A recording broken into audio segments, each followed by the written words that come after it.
Hozirgi kunda to'yga eng ko'p chaqiriladigan 5 ta san'atkor. To'y haqida gap ketsa, hammamiz bir narsani o'ylaymiz.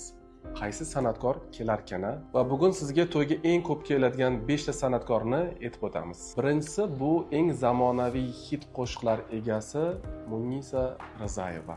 Ikkinchisi esa sho'x qo'shiqlari bilan har bitta to'yga o'zgacha ruh beradigan Mavluda xonim Asal Hajayeva. Romantik va sho'x qo'shiqlari bilan to'y muhitini ko'tarib beruvchi bu albatta Rashtaka Xalikov. Yana bir san'atkor borki, ular 7 yoshdan 70 yoshgacha bo'lgan insonlarga mos keladi, u ham bo'lsa albatta Tohir aka Sodiqov. Yana bir san'atkor borlarki, ular nafaqat to'yda, balkim katta tadbirlarda ham ularning ishtirokisiz o'tmaydi. U ham bo'lsa albatta Yulduzxonim Usmonova. Xullas, yulduzlarni tanlash bu sizning orzuyingiz va byudjetingizga bog'liq. Siz bo'lsangiz qaysi san'atkorlarni to'yingizga chaqirgan bo'lardingiz? Izohlarda yozib qoldiring.